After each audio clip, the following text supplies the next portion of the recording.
Olá pessoal, tudo bem com vocês?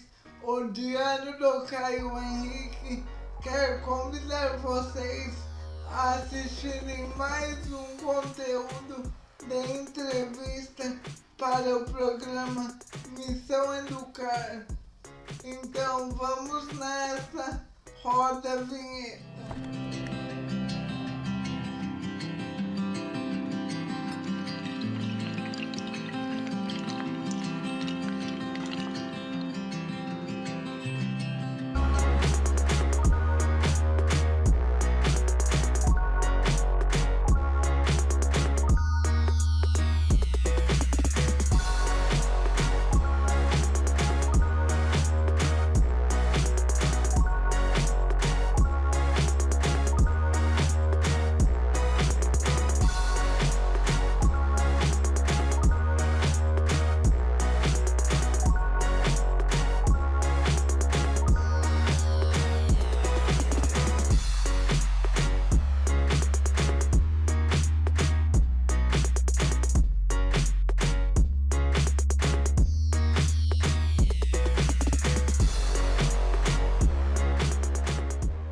Com 4 anos e meio, meus pais receberam a orientação, o conselho de um casal de neurocientistas que moravam num apartamento do lado nosso, né?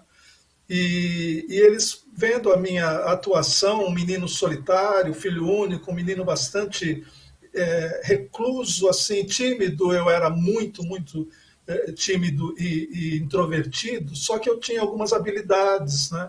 Principalmente manuais, eu desenhava, eu esculpia, com arames eu criava bandas de música, criava super-heróis com arame. Eu ia criando um cenário imaginário, então os meus amigos imaginários, eu os criava também, depois conversava com eles, enfim.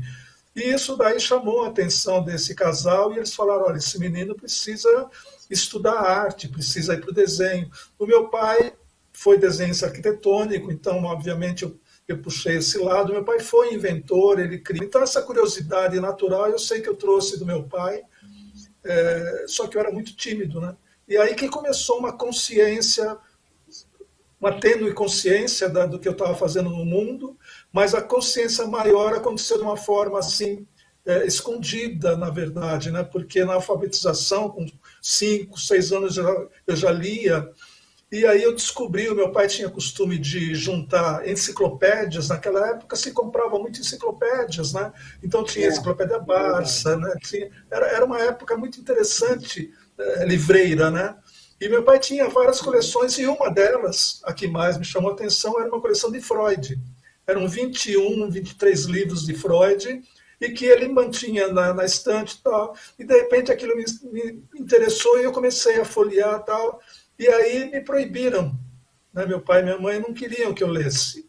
Aí aguçou profundamente, né, a minha atenção e a minha curiosidade. Eles esconderam essa coleção, mas eu descobri. E aí eu pegava um livro, enfim, eu me alfabetizei lendo Freud. Então, por aí já começou a minha vida fora do padrão. Eu pegava, me escondia no quarto e ficava lendo, principalmente assim o livro dos sonhos, né, que me encantava, né? Com 6, 7 anos de idade, então isso daí foi completamente fora do padrão e me criou assim uma série de coisas interessantes. Já entendi por que você se tornou o homem fora do padrão. Você já de pequenininho já estava fora do padrão. Agora o depoimento vai ser do Caio Henrique. O Caio Henrique é praticamente um case nesse processo todo, né? Ele é fundador do Diário do Caio Henrique. Ele possui nível superior completo, está graduado em tecnologia, em marketing digital, líder na inovação, tecnologia e comunicação assistiva. Realmente é um menino de ouro. Vamos ver o que o Caio está dizendo de você, Guto. Olá, estou aqui para falar sobre Guto Maia. Bom, eu conheci o professor Guto Maia aproximadamente um ano atrás. Meu primeiro contato com ele foi através da internet. Nós começamos a conversar, ele me apresentou o projeto do Instituto da primeira escola do pensamento fora do padrão. Logo de cara eu me encantei a proposta do projeto e me tornei parceiro e porta-voz desse magnífico projeto. O seu Guto é uma pessoa com garra, determinação e que abraça a causa da pessoa com deficiência. Eu sou prova viva de que quando se tem mediações, pequenas adaptações no cotidiano da pessoa com deficiência, nós conseguimos conquistar grandes coisas.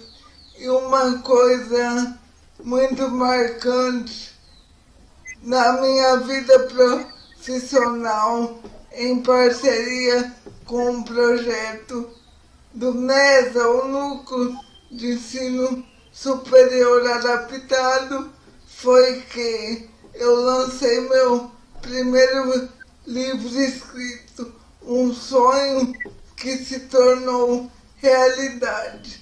O seu Guto é uma pessoa humana que se preocupa com o bem-estar das pessoas com deficiência e, acima de tudo, procura mecanismo para que as pessoas com deficiência possam desenvolver suas habilidades e conquistar grandes coisas. Eu vejo o projeto com alto crescimento para que todas as pessoas com deficiência possam ter voz perante a sociedade e conquistar uma carreira profissional, porque o seu Guto preza pelo bem-estar de todos, fazendo a mediação para que todas as pessoas com deficiência possam ter autonomia perante a sociedade. Realmente, eu acho que não precisa dizer muita coisa pelo que você tem feito pelo ser humano, né? Pois é, você viu, Dirceu, é um discurso absolutamente brilhante, de uma mente brilhante e de uma pessoa, um jovem, 25 anos, brilhante. Então, o que nós precisamos, o que nós fazemos, nada mais é do que inverter o raciocínio. Ao invés de pegarmos e nós adequarmos e nós capacitarmos a pessoa com deficiência para a sociedade, ao invés desse raciocínio, a gente faz o inverso. Nós temos que adaptar, nós temos que adequar, nós temos que capacitar e certificar a sociedade para receber essas pessoas. Aí todo mundo vai ser absolutamente enriquecido. E isso daí nunca será favor nenhum para uma pessoa que necessita de algum tipo de adaptação. Então, esse raciocínio é que a gente busca com o nosso trabalho. A gente não procura saber qual é a limitação da pessoa para torná-la melhor do que ela é. Não, a gente vai ver de que forma ela tem que ser recebida no seu meio, a começar da família. Guto, agora você também, de uma certa forma, você teve um pouquinho de sorte lá, quando você estava comentando dos seus 5 anos, 4 anos, que acharam que você era um pouco fora do padrão, né? Mas também alguém parece que percebeu que você tinha talentos. Como é que você evoluiu ali? Você foi fazer o quê? Depois que você descobriu isso, o que aconteceu depois na sua trajetória de vida? Então, meu pai, minha mãe, eles me colocaram em cursos de desenho, né? Eu comecei a desenhar, comecei a fazer um trabalho artístico, né? Um trabalho de artes plásticas. Aquilo me engrandeceu muito, assim, como comecei a me descobrir, né, um ser humano, uma pessoa presente, embora eu continuava muito tímido, muito recluso, eu gaguejava, eu tinha uma série de problemas emocionais, porque aí entra um aspecto também, meu pai era aquela pessoa tradicional, aquela pessoa machista no sentido da sua própria concepção de mundo, então isso daí foi muito difícil de conviver, porque embora ele fosse uma pessoa boa, tal, eu tinha questões de relacionamento, né? Apesar de ser filho único, tudo isso eu tive alguns problemas com meu pai que se estenderam pela vida toda. A minha mãe sempre super protetora. Eu tenho assim uma clareza muito grande que a minha mãe que determinou os meus caminhos melhores, ou às vezes nem tanto. Eu não me sentia bem na escola também e tal. E aí viemos para um outro bairro, que foi aqui na Zona Norte, em Santana, e ela me colocou num clube social para me socializar, para eu viver para ter amigos, né, que eu nunca tinha tido amigos também. E lá eu comecei uma outra etapa da minha vida, aí sim com muito mais desenvoltura, porque aí eu fui para... Aos 7 anos ela me colocou para fazer piano, com 11 anos eu ganhei o primeiro violão e ali eu me descobri como guitarrista, enfim. Vídeo é do Pedro Rosengart. Pedro é autista, ele é professor, ele é palestrante e é graduado em Ciências Sociais. Também é um garoto de ouro. O meu pai é um ser de mente brilhante, racional, um ser que pensa.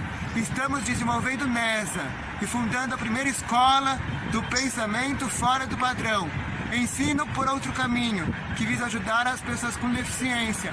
Um forte abraço, bye bye. Então, a partir do Pedro, assim, a concepção de mundo tomou outros rumos, não é? Porque, voltando rapidamente, pulando dos 10 anos para a adolescência, né? Minha adolescência foi muito intensa, muito rica, de muita experimentação, e ali eu vivia, assim, extremos opostos, assim. Então, a minha adolescência foi muito intensa. Eu comecei pelo esporte, pela natação, depois para todos os outros esportes, e a música começou a tomar conta da minha vida, né, com 11 anos, a música, depois o teatro, depois a pintura, e isso daí deu uma intensidade, assim, tremenda na minha vida. Então, a parte artística foi assim absolutamente envolvente, a parte intelectual, a parte de criação foi muito forte.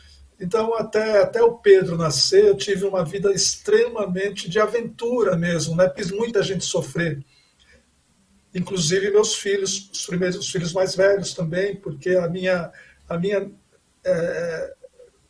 vida era extremamente nômade, no sentido emocional, em todos os sentidos, né? De experimentação. Você teve uma passagem aí, onde é que entrou essa questão da música que te levou para o Brasil afora? Com 11 anos que eu comecei propriamente no violão, com 11 anos, e com 12 anos, com 13 anos eu já dava aula de violão, porque o pai tinha uma coleção de 78 rotações, uma parede que tinha assim uma coleção de 78 rotações, aqueles bolachões de acetato, né? Sim. E ali tinha uma coletânea de músicas brasileiras, músicas paraguaias, músicas da América do Sul e americanas, Cole Porter e vários clássicos americanos, e do Brasil tinha Luiz Gonzaga, tinha Luiz Vieira. Então eu cresci ouvindo essas coisas numa rádio vitrola que meu pai tinha, e era um encanto a gente escutar, e isso daí me marcou muito, essas músicas, essas poesias, e eu me encantava pela poesia, pela música, pela harmonia, e aqueles arranjos belíssimos. Eu tinha começado a fazer piano clássico dos 7 aos 10 anos, né? O sonho da minha mãe é que eu fosse pianista clássico, né? Então isso daí me deu um caldo de cultura que os meus amigos não tinham na minha época. E quando eu me aprofundei na harmonia da bossa nova, todas as dissonâncias, tudo aquilo me encantou de uma forma absurda, e eu comecei a estudar profundamente, né? Só que eu tinha comigo um repertório que eu trazia que era muito rico. Então eu pegava aquelas músicas, por exemplo, Isaurinha Garcia, O Carteiro, eu pegava aquela música e tocava em ritmo de bossa nova. Não tem jeito para o músico não se tornar um pouco nômade. Depoimento Márcia Romero. Ela é mãe e mediadora e produtora do canal do Caio Henrique. Vamos ver o depoimento dela. Eu sou a Márcia Romero, mãe de Caio Henrique Romero, e é com muito prazer que eu venho falar sobre a pessoa Guto Maia. O Guto Maia está presente na nossa vida já tem 1 ano, foi assim um anjo que o Senhor mandou do céu, em forma de pessoa, na vida do Caio. O Caio é uma pessoa com uma deficiência, é cadeirante, e eu posso dizer assim que o seu Guto Maia tem ajudado muito ele em questão de pessoa. O seu Guto, ele tem amor ao próximo, ele valoriza bastante a pessoa, com deficiência ou não. Ele aposta e confia. E é uma pessoa que sempre assim está de bem com a vida, nunca desanima, sempre tem uma palavra positiva. Guto, realmente aí, veja bem que ela foi bastante coerente quando ela disse: você se preocupa com as pessoas, não importa se ela tem deficiência ou não. Porque, veja, você não pode se preocupar só com as pessoas com deficiência, porque as pessoas que estão à volta dela são pessoas, muitas vezes, dito normais, entre aspas. Mas depois vamos retomar lá como é que se deu o teu sucesso na tua carreira de músico.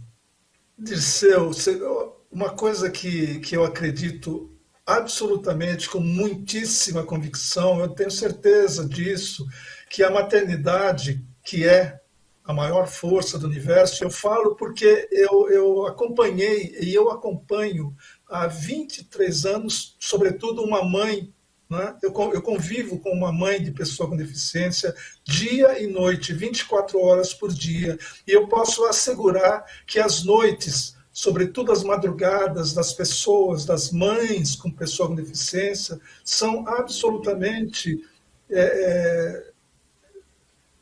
sofridas, com muita apreensão, com muito medo, com muita dúvida, enfim, isso para dizer pouco, né, para dizer pouco.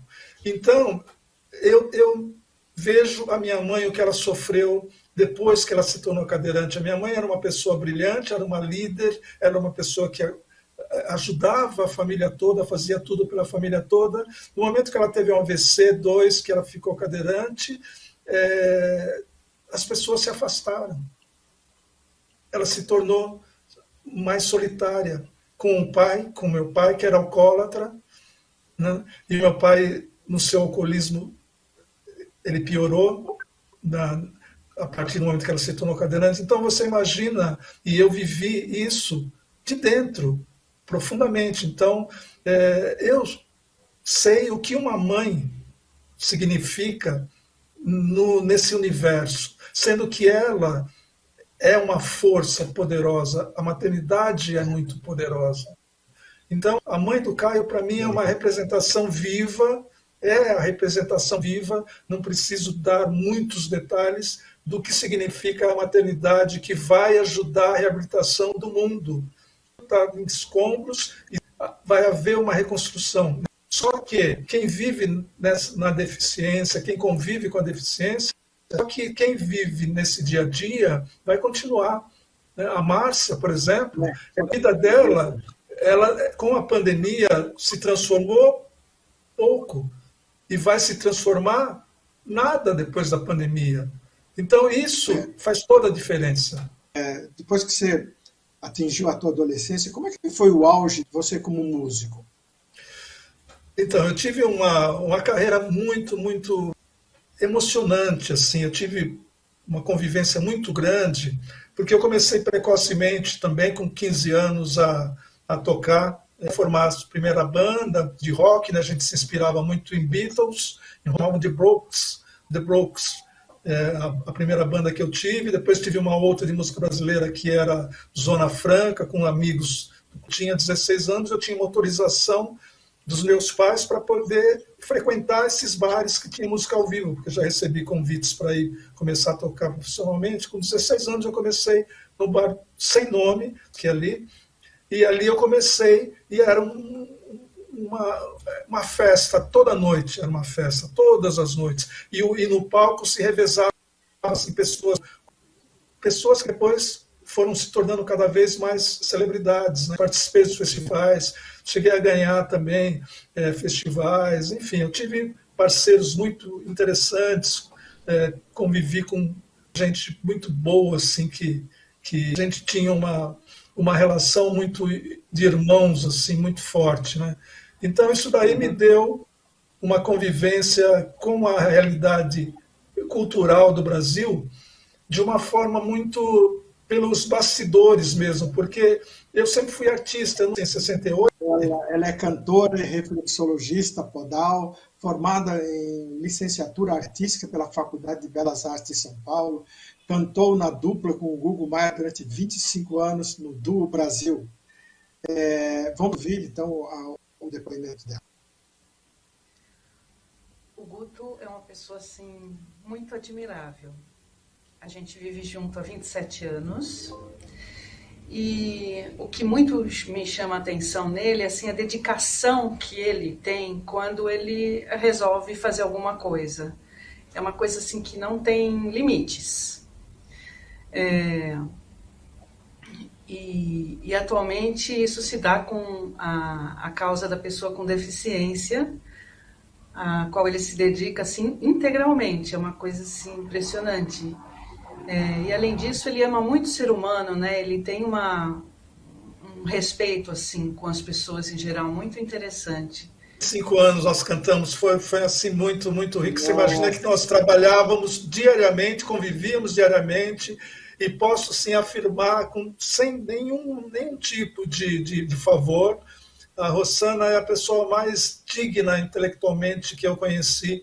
É a pessoa mais íntegra que eu podia ter conhecido. Ela me resgatou, ela me salvou realmente para a vida. Eu não teria futuro sem ela e realmente não teria assim como sobreviver a tamanha pressão psicológica, emocional que eu me impunha, que eu me colocava. Como é que você entrou nessa questão de criar a primeira universidade, de criar um núcleo de estudo superior avançado, o ensino por outro caminho, tudo isso aí voltado para as pessoas. Quando se deu essa ruptura, então?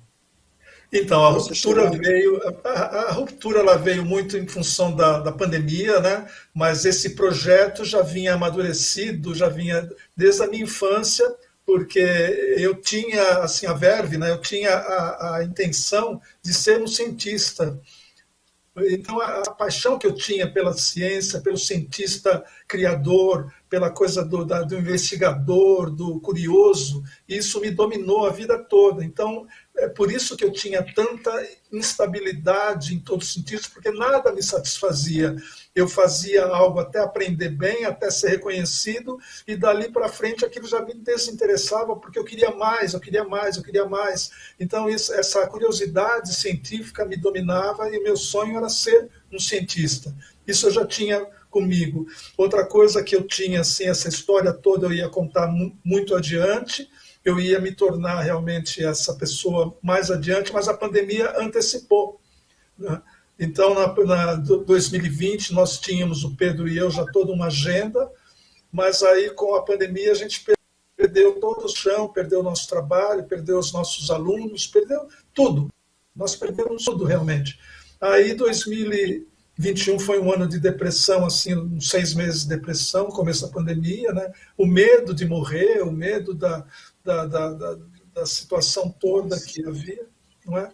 E ali eu comecei a ruminar tudo que eu vinha programando, que tinha que ser transformado, mas eu tinha esse projeto, e aí eu falei, bom, agora eu vou virar a mesa e fazer o maior projeto que eu já pude imaginar na vida, né? Eu já vinha testando assim, algumas coisas com os alunos, em pequena escala, eu vim experimentando algumas coisas em pequena escala, mas eu tinha muita certeza que daria certo, porque eu já tinha experimentado, por exemplo, eu sabia que colocar pessoas brilhantes no mesmo espaço e colocar problemas para serem resolvidos, as soluções seriam brilhantes. Não tem como, né? Você colocar 3 gênios numa sala e colocar um problema para ser resolvido, primeiro vai ter a vaidade intelectual deles, mas o problema será resolvido de uma forma brilhante. Eu tenho essa convicção, né? Porque você não baixa o nível do que você tem, né? Você não consegue baixar o seu raciocínio menor do que realmente você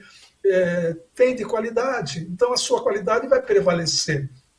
Então, eu falei, puxa, se eu fiz isso com 10 professores, por exemplo, de artes marciais no navio, eu os coloquei dentro do navio por 4 dias, no cruzeiro, e fui colocando alguns problemas para serem resolvidos e analisando também, e fui vendo as soluções acontecidas até comigo, né? Até que soluções eu tinha para os problemas que haviam, e fui vendo, tendo algumas certezas, né? Alunos, eu com 30 alunos numa classe, eu jogava uma série de problemas e via as situações que aconteciam. E isso me ajudou a ter certeza. Eu falei, pô, se eu juntar 100 caras brilhantes, sabe, agora pela internet, e começar a construir alguma coisa em relação à deficiência, que é o maior problema que a sociedade enfrenta, que ela não sabe como lidar com isso, eu vou encontrar as melhores soluções, até da minha parte, porque eu vou me sentir estimulado, eu vou me sentir desafiado. Guto, o que você diria para os jovens, um conselho que você daria para os jovens que estão em início de carreira?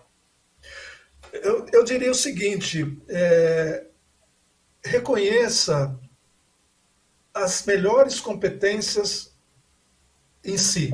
Seja a melhor versão de você mesmo o tempo inteiro.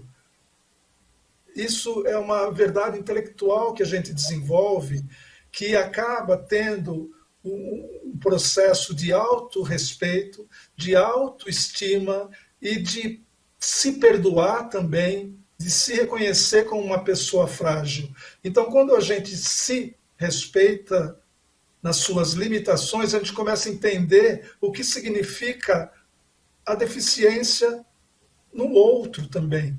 Você baixa a expectativa em relação ao outro, porque a expectativa para o outro é sempre imensa, e para si a gente sempre... Tem gente que é ao contrário, mas a expectativa ela tem que ser sempre respeitosa aos limites que cada um pode oferecer. Quando a gente começa a entender isso, a gente vê que a pessoa com deficiência, ela é simplesmente uma pessoa com condições diferentes da nossa, como todos são. Então não existe duas pessoas iguais.